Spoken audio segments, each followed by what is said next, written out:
my name is Mikko Hypponen from F-Secure Corporation. And this here is the website of the Atom Energy Organization of Iran.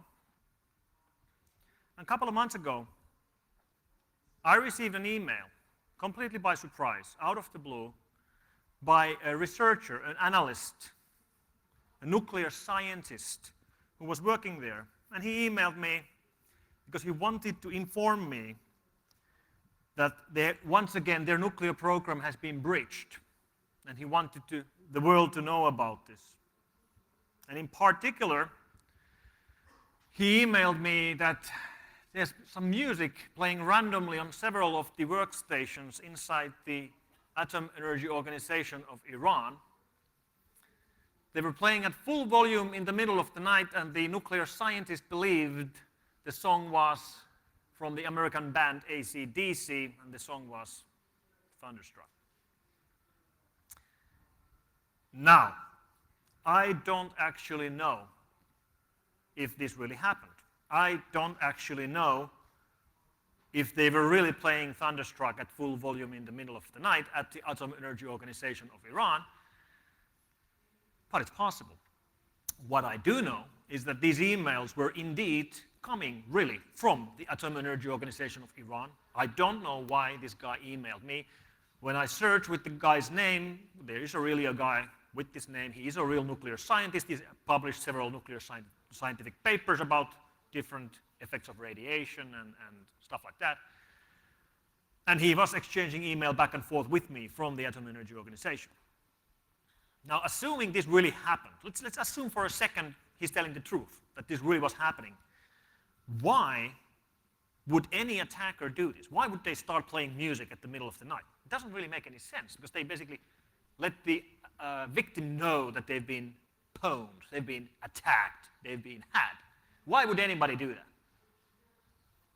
Then again, if you go and read the book Confront and Conceal by David Sanger from the New York Times, one keynote about the United States and the Israel operations against Iran, the Operation Olympic Games, one of the key points of these operations, as documented in the book, was to make the enemy feel stupid. Make sure that the enemy feels they are stupid. For example, the problems that they were causing with the centrifuges at the Bushehr nuclear enrichment plant in Iran, for several months, the scientists thought that they were just they weren't doing their work right. They were screwing something up. Lots of people were fired because of the problems they had with the centrifuge. They had no idea that they really weren't stupid. They were being attacked. So for something like this to happen in the real world, for somebody to start playing Thunderstruck, what would be the motive? Well, one motive could be that the attacker has already been in, they've already stolen the information they were looking for, and they now wanted to make sure that all the employees in the organization know that their IT department can't defend them. And the best way to make this happen is to play music in the middle of the night from all the computers. Now everybody knows that we're infected. Everybody knows that something's happening here. And they know that their own IT security department can't handle it. So once again, I don't know if it really happened, but maybe it did. And this is just one example of the kind of attacks we're seeing. This is obviously a very unusual attack. In fact, this isn't the attack we really should be worrying about, because it's highly unlikely any of us personally or any of our organization becomes a victim for such an attack. Yet, attacks like these exist. And I strongly believe that if we want to have any hope at all in defending our systems against attacks, we have to understand who we're fighting. We have to understand who's behind the attacks and what's the motive of the attacker. If we don't understand the motive of the attacker, we have no hope in defending ourselves, because the attacks and the techniques used in the attacks are completely different. You take a look at an organization which is being attacked by a criminal attacker trying to steal money. His techniques and motives are completely different than, let's say, another organization which is being targeted by the anonymous. Completely different attacks, completely different motives. So we have to understand who we're fighting. And once you understand who we're fighting, then you have to have some kind of a measure how likely your organization is to become a victim of certain kind of attack. For example, a local pizza place doesn't have to worry about governmental level attacks. Nobody's interested. Nobody's going to spy them. However, if you work for a local defense contractor, suddenly you do have to worry about espionage, governmental level attacks, and information leakage. So you start preparing the defense by understanding your risk level and understanding who's after you, who could be after you, and if they're after you, how would they be doing it. So F-Secure has been around for 25 years. That's where I left Tuesday when I left Finland. That's our headquarters in Helsinki in Finland, which is where I've been working for 21 years now, so quite a while. Our closest office to where we are right now would be this building here in Kuala Lumpur, which is F-Secure Malaysia, our regional headquarters, which also hosts our local research lab here in Malaysia, where we do local analysis and response for customers around the world. Overall, we have offices in 22 countries. And the way F-Secure does business is we work with the operators, which means we are mostly behind the scenes. We are mostly providing security to millions of users who have never heard of F-Secure, because we work with their operators and they typically don't see us at all. And that's the way we like it. But it also gives us a very good window to the world of attacks, because we see such a massive amount of traffic through more than 250 operators around the world. And that gives us an insight on who's behind the attacks, what are the techniques they use in the attacks, what are the motives of the attackers. So the rough split I use on the attackers is a split in three. Split in three based on why these different parties are doing the attacks. Number one, criminals. And this is by far the biggest group, by far the most active group. The vast majority of attacks we analyze are being done by criminals. And it's actually interesting to think about this, because this isn't, it always wasn't like this. PC viruses were found in 1986, so 26 years ago. For the first 15 years, all the malware was being written by hobbyists and teenagers for fun. They had no real motive at all. They were just doing it because they could, or because of the challenge, or because they thought it was fun. Criminals have been in the picture only for 10 years, even less than that. The very first money-making PC malware was found in 2003, so 9 years ago. Originally, all of this was being monetized by using malware to infect Windows computers, to build botnets, to send spam. So it was the coming together of malware writers and spammers that was the initial money-making mechanism. But since then, the scenario has changed completely. Hobbyists have practically disappeared. We don't see malware attackers who have no motive. Basically, everybody has a motive now. Some random hobbyist might still exist, but it really isn't even on the map. And in addition of money-making attackers, we have two other groups. We have hacktivists, who are actually fairly close to hobbyists, but they do have a motive. They want to achieve something with their attacks. Typically, they want to protest. They have a political motive, or they want to send a message. This includes movements like Anonymous and Antisec and LulzSec and other similarities. And then the third group are different kinds of attacks launched by governments. And there's a wide range of stuff here, coming from intelligence agencies using attacks for espionage purposes, to law enforcement using backdoors and Trojans against their own citizens while they are doing investigations, all the way to attacks like Stuxnet, FlameGauss, and Dugu, which are cyber attacks. One day, we might see cyber war. And I want to emphasize this. We haven't seen cyber war. Why? Because we haven't seen a war. I mean, wars are something that's fought between nations. What's happening between the United States and Israel and Iran right now, whatever it isn't a war. I don't remember anybody declaring a war between these countries. It's clearly cyber attacks, sure. But we really shouldn't be using the word cyber war when we don't have one, because one day we will have one, and then we need the word for that. We are just causing unnecessary inflation for the word, where it doesn't really achieve that level of attacks yet. Because during our lifetime, even if we wish we wouldn't, we most likely will see conflicts, crises, and wars between technically advanced nations. And then when you have that, you will have army of country A attacking the computer systems of army of country B. And if that isn't cyber war, then I don't know what is. But we haven't seen that. There are other groups in addition of these main three. For example, earlier this year I spent quite a while investigating whether we should be worried about cyber terrorism. And when I say cyber terrorism, I don't mean hacking or anonymous or anything like that. I mean real world terror groups using computers to benefit their operations. So Al-Qaeda, other Islam extremist groups or white supremacist groups or other terror groups.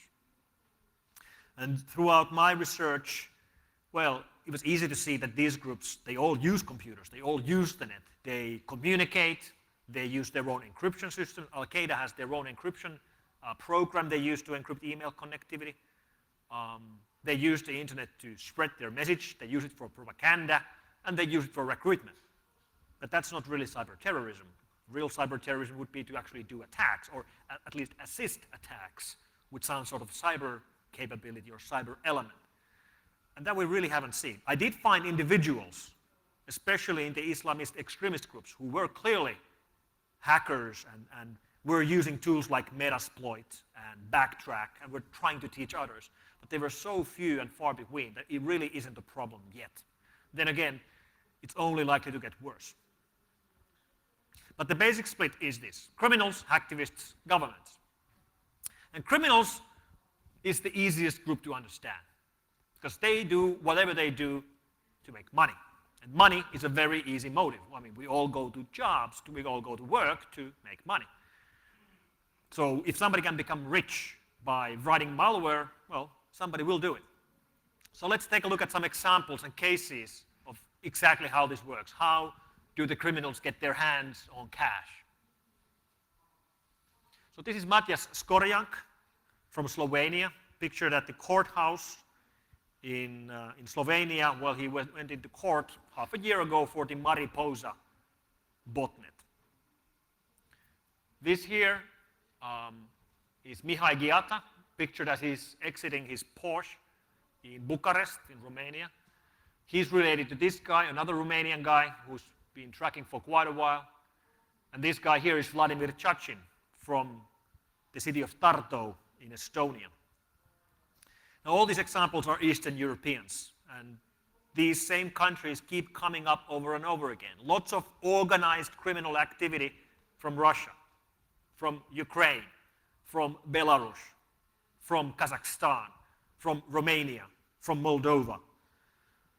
Then we have other groups of attackers, the Chinese, which are clearly very active as well. Lots of commercial, criminal, organized activity from there as well. Lots of Brazilians, especially targeting local Brazilian banks, which are probably being targeted more than any other bank anywhere in the world. So what's common to all these areas? Well, in one way or another, they're all developing areas. I mean, there are areas where there's lots of people with skills, but it might be hard to find a well-paying job with your computer programming or networking skills. In fact, it might be easiest to become rich, to go into the life of crime. Because once you go to the life of online crime, the whole world is at your disposal. These guys don't really care who their victims are. They don't really care where in the world the victims are. As long as they make money, that's what counts. So how much money are these guys making? Vladimir was running the operation which we know as DNS Changer. And DNS Changer made the headlines earlier this year. It actually made the headlines when the network was finally shut down, a network which was fairly large at its time. But I think the best way to illustrate how successful Vladimir has been as a computer crime businessman is to take a look at what he owns. So I'm from Finland. Estonia is right across the border, across the Baltic Sea. And if you go to Estonia, which isn't a very large country, and you take a look at public records of properties that Vladimir Chachin owns legally in Estonia, it's quite remarkable. So properties, so houses basically. This guy owns 155 separate properties in Estonia. He's been investing his money into real estate, which is probably a good move. Like if you make a lot of money in cybercrime or computer crime, you want to invest it somewhere safe or somewhere where you can actually make more money out of it. 155 real estate properties owned by Vladimir Chachin. I think that's remarkable. This guy was running the Carburb operation from Moscow. We actually have a video clip. Let me play you a minute of this clip from Russian television. Do we have the audio on? Полицейских сотрудники столичного отдела К задержали компьютерщиков, которых подозревают в создании и распространении через сеть интернет опасного вируса. Хитрая программа позволила хакерам заработать 60 миллионов рублей. Репортаж Михаила Чебаненко. Обычный путь через дверь в квартиру на 8-м этаже полицейские отмели сразу. Так можно было сорвать спецоперацию. Подозреваемый мог выбросить улики в окно. Теперь это исключено. Когда в комнате появились люди в масках, хозяин спал.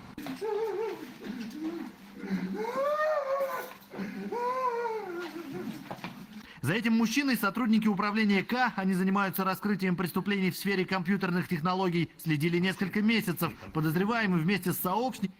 You gotta like it how the Russian law enforcement takes no shit when they want to raid a cyber criminal. They send a SWAT team to rappel in from the roof, which is nice. I have a feeling it was more of like a TV opportunity that, you know, they just happened to have the TV crew there shooting when they were going in and all that. But, another example on just how bold some of these guys are and how openly they operate, because they really feel that, you know, getting caught like that guy just did in Moscow are really the exceptions. For most of these guys, they know they will never be caught. They know that they will have no chance of somebody finding them, and even if they do, they won't get arrested. Even if they get arrested, they won't get sentenced. So some of these operate really openly. This is from YouTube. This is a guy called Guapo, and he's running a service called ddosservice.org, which is a website where you can order distributed denial of service attacks. And they are so open about it, they actually post ads of their services. So you're here for one reason, and that reason is because you need your business competitors, rivals, haters, or whatever the reason is, or who they are to go down. Well, you, my friend, you've came to the right place. If you want your business competitors to go down, well, they can. If you want your rivals to go offline, well, they will. Not only that, we are providing a short-term to long-term DDoS service or scheduled attack, starting $5 per hour for small personal websites to $10 to $50 per hour for huge DDoS protected websites. Prices may depend on how huge the website is or how protected it is. With 4 years of DDoSing experience and several years of studying on DDoS protection, you cannot go wrong. So if anybody's interested in the service, the URL was down here, ddosservice.org.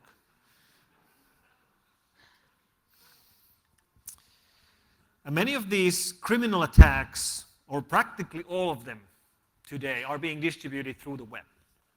This is the problem. The web is the problem. People get infected because they choose to browse the web. So where do you get infected? Well, you get infected by visiting a site you know and trust, a site you've been going every day for years and years. Let's say some news site or some magazine, because it got hacked and now it had an exploit. Or you get infected by using Google. You go to Google, you Google for something, and then you click on results. One of the results goes to a website which has no useful content at all. It just has a lot of keywords. But it also has an exploit. And this site was set up from the very beginning just to own people. Now, it wasn't always like this.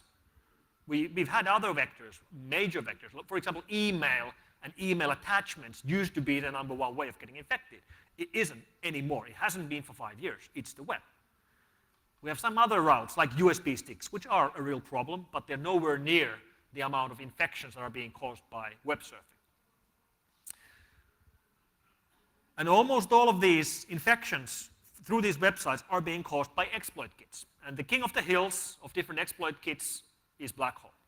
Black Hole has lots of competition. Most of these, again, made in Russia or in Ukraine and sold on underground sites. Black Hole has been around for a couple of years. It's developed by a guy called Paunch, who we believe is now changing his nickname to Kidnap. And he's selling this typical price, with, depending on the options, somewhere between $1,000 to $2,000 US for the kit. But it's a very professional kit. Once you buy it, it's sort of a turnkey solution. You can even lease Black Hole licenses. So you don't even have to buy, you can rent an exploit kit. And the exploit kit is completely invisible for the victim. The victim goes to a website, and the website looks just like it used to. 5 years ago, 10 years ago, if somebody would hack a website, somebody would gain access to a large profile site, they would just delete the site and put some stupid defacement messages there and send greetings to their friends. Everybody would immediately see the site is hacked. Today, when the same thing happens, they don't change the site at all. They include one line of JavaScript to every single page on the site, and that JavaScript launches Black Hole. And Black Hole goes through the infected machine, or the machine to be infected, trying to find something that can be exploited.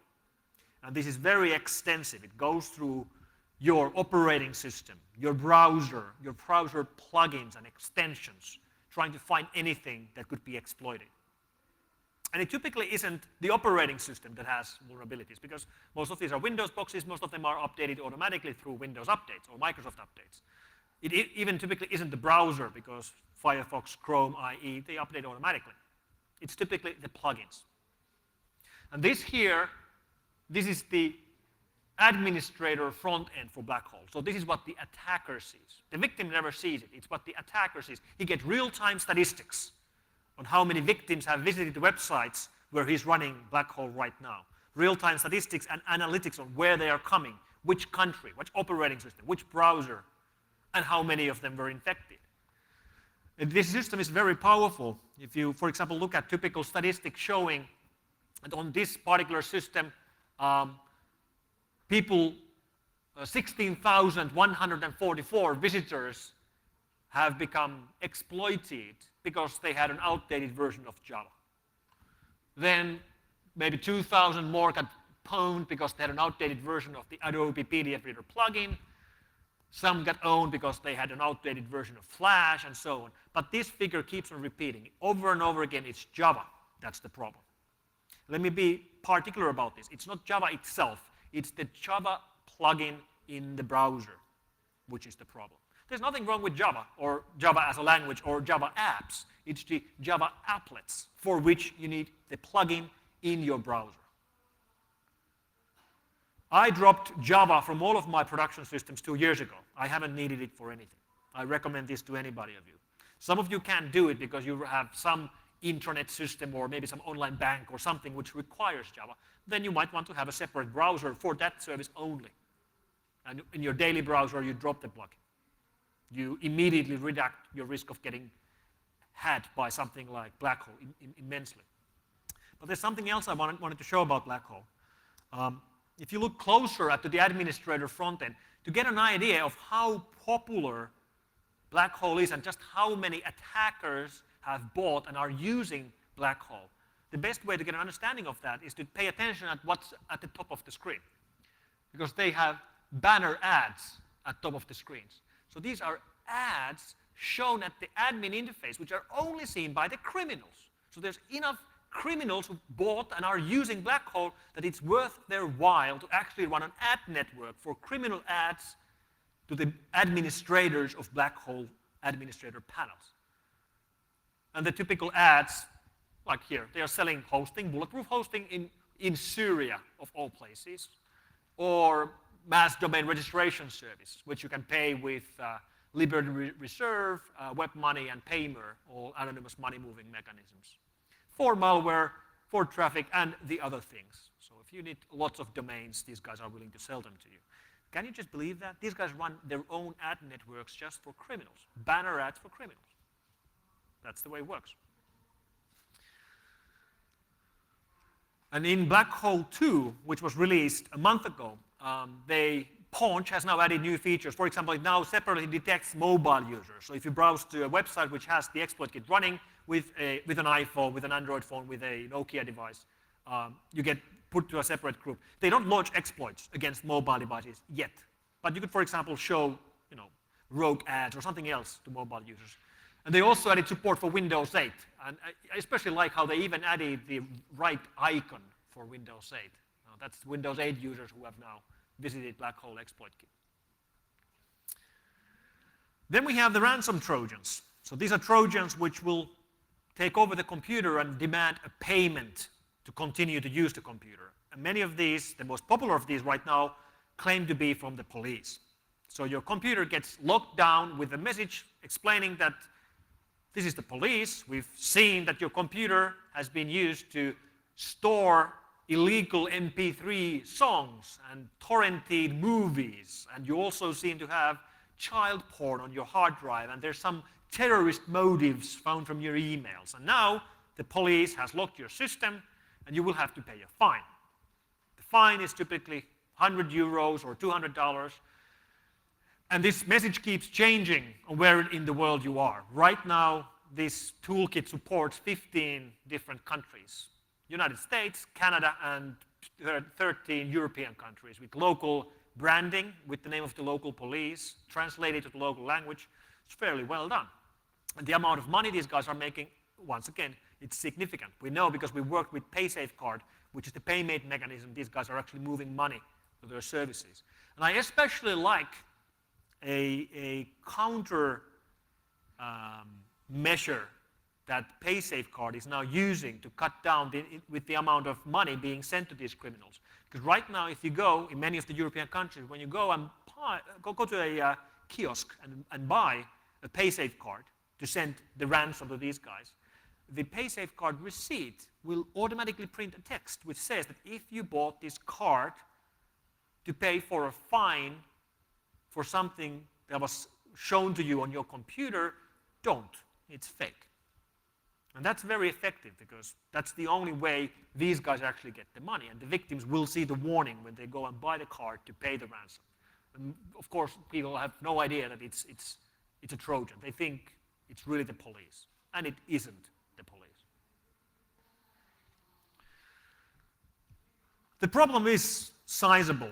Honeynet guys released a very nice visualization called map.honeynet.org just last week. It's in the alpha version right now, but I suggest you to take a look. I would actually show it to you live, but either the network here doesn't support it for some reason, or it's down right now. But it has a very nice live view of computers which are, or botnets all over the world.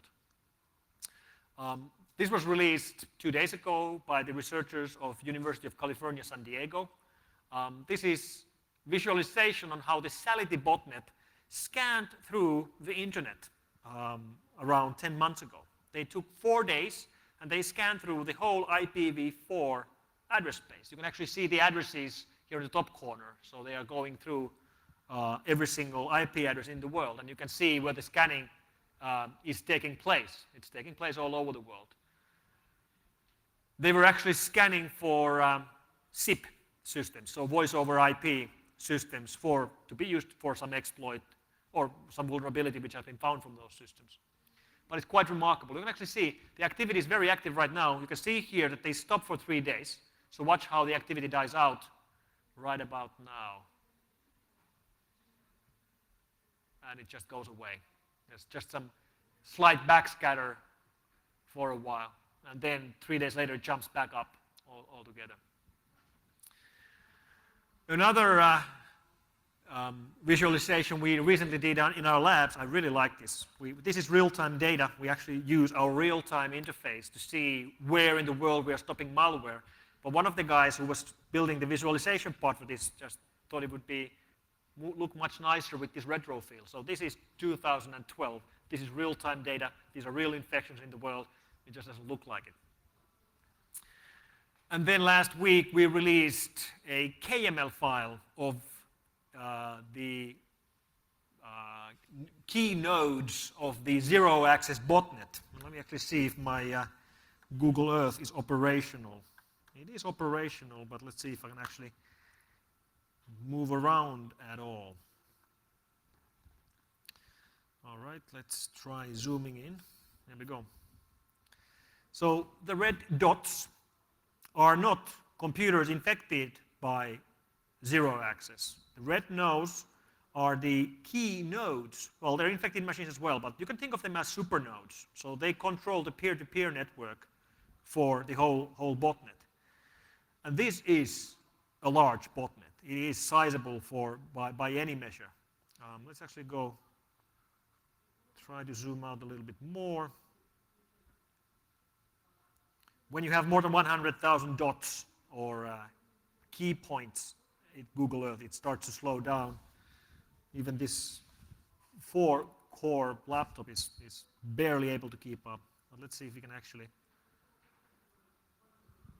see what's happening here in Kuala Lumpur.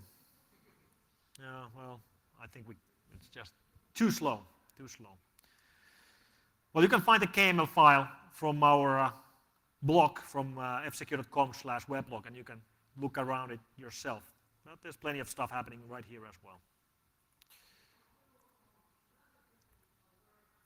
And zero access is actually a good example on just how big these things can become. If we think historically, what's the biggest case we've seen? One of the biggest cases, maybe the biggest case in history, might have been Love Letter or I Love You in year 2000, which was a massive email worm. And it was so successful because at the time, people didn't really know what was happening. They didn't really understand, and nobody was really running good protection. The estimates range, but it definitely infected tens of millions, maybe even 50 million computers around the world, which is sizable. Configure from 4 years ago infected more than 10 million computers, maybe 15 million computers. Flashback, which was the massive Mac OS X outbreak earlier this year, infected around 500,000 computers, which doesn't sound as large, but of course there's much less Macs. So percentage-wise, it was huge. Stormworm infected somewhere in the range of 5 million computers, maybe. Zero access is probably 9 million, and it's active right now. So it's configure level, almost to the level of configure in the amount of infections. So what's zero access? Well, zero access is once again commercial kit. It's a rootkit bundle being developed and sold by a guy called Ring Zero or Ringo. And here's his for sale ad from a Russian forum where he's listing different features, providing 24 hours support, very low level, will infect the MBR of the computer. So when you boot up an infected Windows system, the very first thing that's executed on the computer is the malware. And the malware then boots up Windows, and it stays alive through Windows booting up, even 64-bit Windows 7 booting up. They're now adding support for 64-bit Windows 8. They guarantee undetectability, which we, of course, try to counteract, but they keep updating it. They definitely are able to bypass most rootkit detectors. And it comes with a user-friendly admin panel, so that's a nice feature as well. So these things are really becoming professional. But even more interesting is what's happening in Brazil right now, because these things will need to infect your Windows computer to be able to work. They come through the web, but they will need to have some code, some binary code running on your Windows PC. With zero access, it actually has to be able to write to your boot sector, so very low-level stuff. What was happening in Brazil earlier this year is quite remarkable because they had a very large-scale infection, around 4, maybe 5 million infections, which were not infected Windows computers. 4 to 5 million devices got infected. They were DSL boxes. And this is, in many ways, a remarkable case because people got infected through the web. They got infected through a cross-site request forgery. You go to an infected website or hacked website, it runs a couple of lines of HTML, which will affect the settings of your DSL router. Almost all DSL routers, regardless of the manufacturer, run in the 192.168 space, most of them in 192.168.1.1. And these Brazilian ISPs were using the same passwords on every single box. So by using cross-site request forgery, you could actually go from a website to the settings of the DSL box, and you could change the settings. Some of the Brazilian ISPs reported that 50% of their customers were affected by this. The request forgery was Actually very simple, nothing special needed. They would change the password of the DSL, and they would change the DNS settings of the DSL box. They would change the primary DNS server to a criminal DNS server, which they were controlling themselves, and the secondary DNS server to 8888, which is the Google DNS server. So if their own DNS server was down or overwhelmed, they would fall back to the regular DNS server, which would give normal access. And their own DNS server was serving all the sites with the right IPs except google.com, google.com.br, Brazilian Google, MSN, live.com, facebook.com, a couple others. And they would change those sites. When you would go to Google, Google would prompt you that you have to install Google Defense, this new Google security system. And this would be coming from the real Google site, except it isn't the real Google site because it's being redirected to a different IP, but it looks like Google. And now it will prompt you to download Google Defense.exe, or if you're in Facebook or in MSN, something else. And they could have used this to do lots of bad stuff. This is what they were doing. These were basically banking Trojans targeting Brazilian banks. But a quite remarkable attack. And what's interesting here is that once your DSL box in your house gets infected, now all the DNS traffic is forged, not just for the Windows computer. You use the same DSL box with your iPad. It gets the same results. You use it with your phones. They get the wrong results as well. Obviously, they won't be able to run this exe, but they could have launched completely different attacks, or let's say phishing scams, which would have worked on all of these devices. So this attack wasn't really Windows specific, or it could have been much more wide-ranging. And this here is from the manual of Zeus. Let's see if I actually have the manual right here. So when you buy Zeus, the banking Trojan, it comes with a manual which details on how to use the banking Trojan, how to target different banks, how to run the control panel, the syntax of the configuration file, the macros, what kind of hardware requirements they have, how to install it and maintain it, how to remotely manage it. I think this criminal banking Trojan is better documented than most antivirus products out there. And these guys have been very successful in targeting banks. Zeus went open source, or the source was leaked last year, after which we've seen tons of different versions, like modified versions, like Citadel and IceX and others. And then there's the competition, the SpyEye toolkit, which uses a compatible configuration file. So it's a very, very tight competition between different banking Trojans. And the prices of banking Trojans also range somewhere in the $1,000 to $2,000 range when you buy these. The way they make money is that when people go from infected Windows computers to do online banking, the Trojan on their computer will insert extra transactions or change the money amounts and account numbers when you pay bills. So what I do when I go and visit customers, when I go to companies, what I like to do is that I ask them to show me around. Let's have a walk around in your office, and they show me around. And here's manufacturing, and here's our researchers, and here's the design department, and so on. Then I ask them, okay, could you show me who pays the company's bills? Could you show me the person who's in charge of paying the bills of this company? And they take me to a corner. It's always a corner room, typically on a high floor, and there's always this middle-aged woman there. And she's the one paying the bills. If it's a small or medium company, it's one woman. If it's an enterprise, it's a room full of middle-aged women. But they are the ones paying the bills. And if it's a large company, the amount of money they move every single day can be tens of thousands of dollars, even hundreds of thousands of dollars. For enterprises, they move millions every month. And the way companies do online banking is not that different from the way you do online banking. They sit with a web browser. They are logged into an online bank. They type in money, figures, and accounts. They might have some extra features, like many banks, for corporate banking, they have an extra card reader or something like that. But it's not like these wouldn't be bypassable by banking Trojans. They're completely bypassable. So I talk with the lady. They're always very nice. Then I ask him two questions. I ask her two questions. Question number one, could you show me the computer that you use to move money around?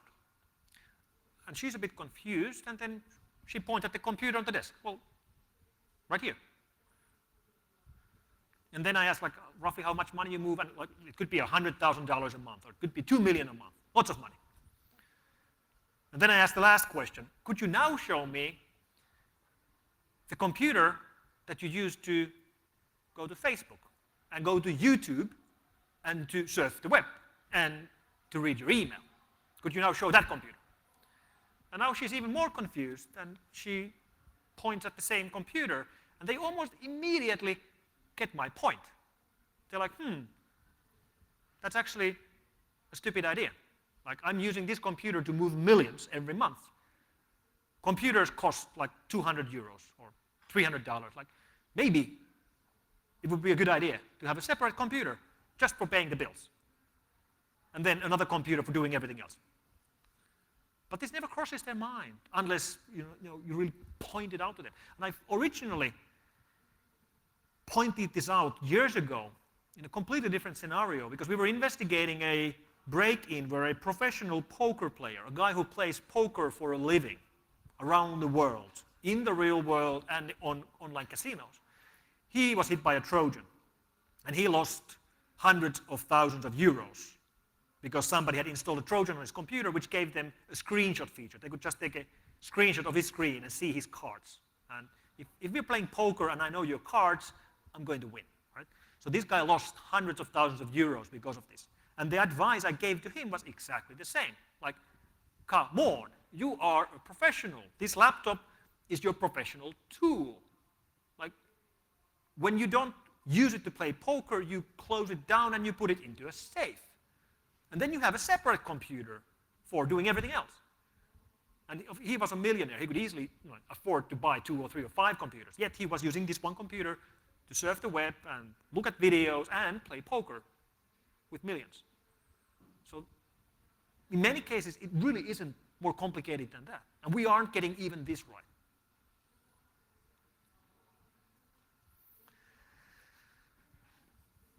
So what about then these guys who are not doing their attacks to make money? Well, movements like Anonymous, it's much harder for people on the street to understand these guys because they aren't trying to make money. Money is an easy motive to understand. These guys take big risks. They risk getting jailed or getting taken down. Yet there's no immediate reward for themselves because they typically hide for a higher cause or a higher cause that they see themselves. They have a protest motive or a political motive. Some of these guys get caught. The biggest catch so far has been Sabu, or Anonymous Sabu, who was arrested by US officials and turned into a snitch, or turned into an informant for the US government. He was very active in the Anonymous underground for several months while he was working for the FBI. But let me just give you an example on how companies make themselves a target. I have here 2 guys. Some of you might know these guys. This is George Hotz, known also as GeoHot. And this is Nicolas Allegro, known also as Comex. They're both programmers. They both had the same problem. They both wanted to run their own programs on their own devices. GeoHot wanted to run his own program on his own Sony PlayStation 3. But you can't do that because you can only run the programs you buy from the shop, which have been approved by Sony. So he broke the security system of his PlayStation 3 by rooting it. And now anybody could run any programs they wanted on their PlayStations. And Sony didn't like this. So what did Sony do? Sony sued him. This created a massive protest campaign, and Sony became a target. Since then, Sony has been hacked more than 30 times, including the Sony PlayStation Network breach, which is one of the largest data breaches in history. So what about Nicolas? Well, he wanted to run his own programs as well. He wanted to run his programs on his phone, iPhone. So he created Jailbreak Me. Apple saw that. Apple didn't like it. What did Apple do? They did not sue Nicolas. They hired him. He's now working at Apple. Good move, right? Because nobody got angry at Apple. He's probably in a great position within Apple to improve the overall security of the system with his skills. And Apple has never been targeted by attacks like Sony has been targeted with. And don't get me wrong, I'm not really trying to defend these guys in any way.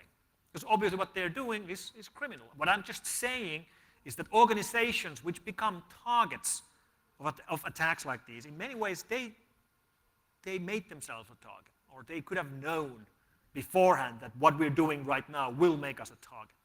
And many companies can minimize this level of risk by just thinking it through before taking actions.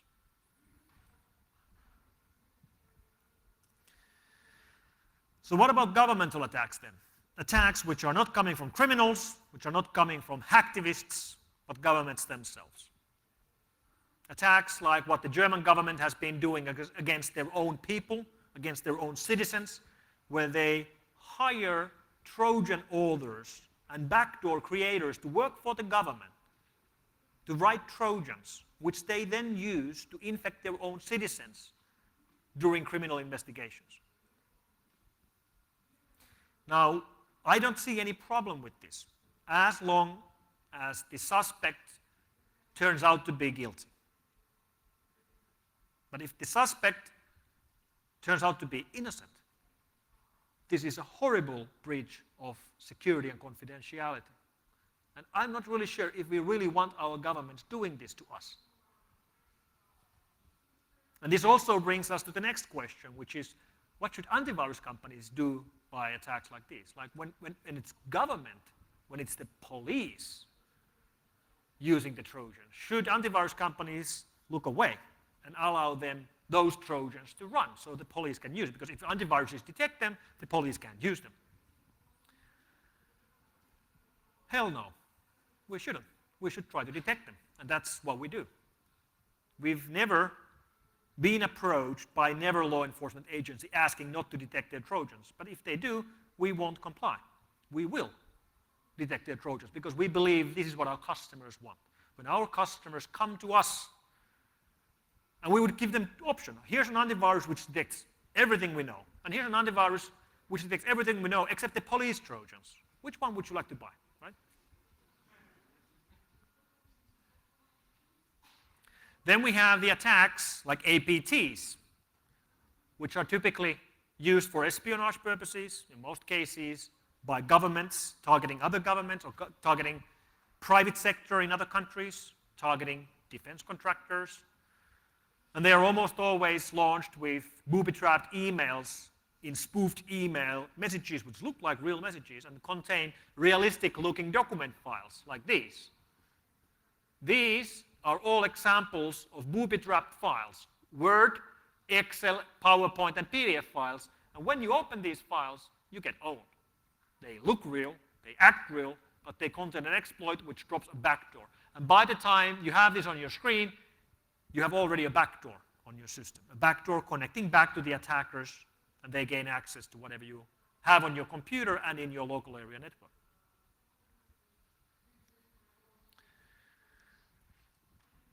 And then we have the real military action. Again, no cyber war here, not yet. But it's quite clear that what Stuxnet started in 2009 is an arms race. And all the other governments which have any capability are now busy building their own capability to build cyber offensive attacks. Not defensive, offensive attacks. So the atom energy scientists, or nuclear scientists, well, it's pretty clear that they lost their innocence in 1945 when we started using nuclear weapons. Exactly in the same way, computer scientists lost their innocence in 2009 when we started using Stuxnet. I think that's how big a change this will be seen in history books later on.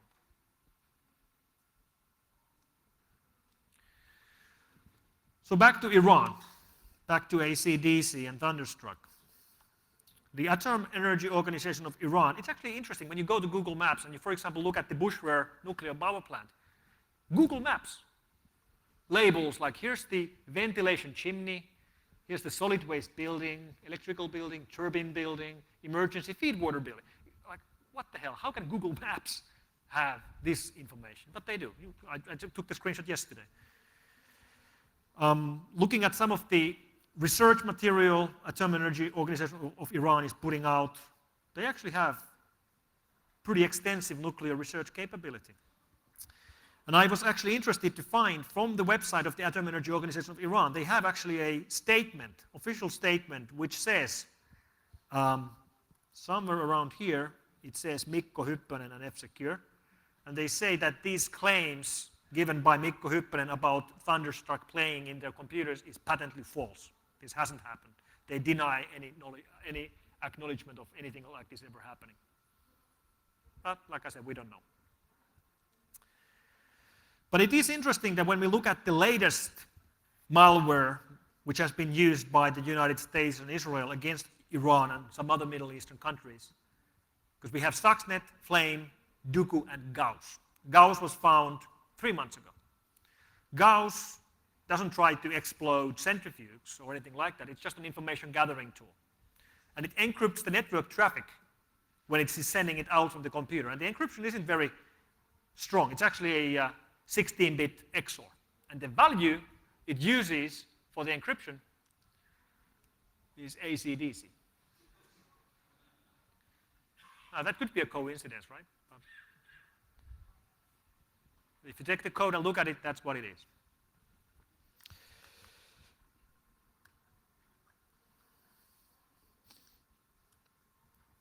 So,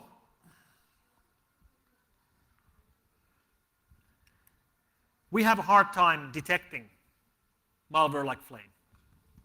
Flame, which spoofed the Windows updates mechanism, which created a MD5 hash collision so that the binary it's sending through the spoofed Windows update mechanism would be accepted by other computers in the same local area network. And spoofing MD5s, it's doable, but it isn't that easy. And the way they spoofed it, the way they forged the hash collision was completely new, completely novel. If you read the cryptographers' mailing lists, they're all really excited about this new discovery, that somebody came up with this completely new and novel way of forging MD5 hash collisions. And this is world-class research, and somebody would have used a supercomputer to do this. And it's sort of obvious that there really aren't very many places on this planet which have supercomputers and world-class crypto researchers. And it must have been weird inside Microsoft when they realized that this has happened. When they realized that somebody has broken the security of their most important network. Microsoft Updates, which is used and relied upon by 900 million paying Microsoft customers. They all get their updates from there. They all trust that these updates are secure. So somebody had broken that security, and somebody had misused their certificate. So they had actually had to revoke one of the Microsoft root certificates. And when they realized that this was actually done against them by their own government, well, that must have been weird. Now, we missed Flame. We missed Stuxnet, we missed Gauss, we missed Duku. We missed all of them for a year or two. And not just we, but the whole antivirus industry. The antivirus industry often gets a bad rap around other security industries. Many people think that we are somehow, no, it's not that hard to build an antivirus. How hard could it be to stop these viruses? Come on. Well, let me tell you, it's hard. Many of the best minds in all of security industry that I know work in antivirus. This is one of the toughest challenges we have. It really isn't easy. And yet we keep failing. I was in a customer meeting in Austria in July, right after I wrote a column for the Wired magazine about how we failed to block Flame. And I knew that our customers would be asking me tough questions about that. So I explained to them why we missed Flame, and I explained it by showing two photos. The first photo is this. He's a street robber, most likely somewhere in South America. stops cars on the road with a gun, steals the wallet of the passengers, earns his living like that. He doesn't care who the target is as long as he gets the wallets. And the cyber equivalent of him is Zeus and Spy Eye and Zero Access, credit card keyloggers, banking Trojans, ransom Trojans, money-making attacks. If somebody wants to steal your credit card number with a keylogger, he doesn't care if you're from Malaysia or if you're from Singapore or if you're from Australia. It doesn't matter as long as he gets the credit card. So he targets everybody and anybody. And we can handle this problem. This is what we can handle. Flame and Stuxnet are not like this. Flame and Stuxnet are not like this guy. Flame and Stuxnet are like this guy.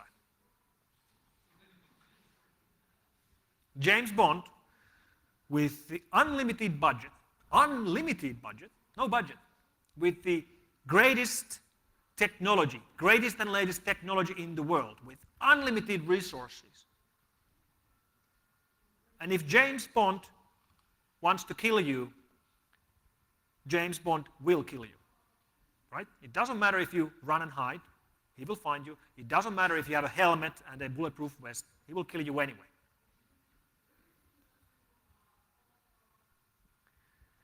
So trying to defend against a governmental level attacker is just like trying to defend against James Bond. Very hard. And I'm not saying we've given up, because we haven't. I'm saying it's very hard. It's very easy to fail. But the good news is that James Bond doesn't want to kill you, right? He wants to kill the ones who have done something to deserve it. Flame and Stuxnet don't want to infect you. That's the good part of the story. And with that, thank you very much.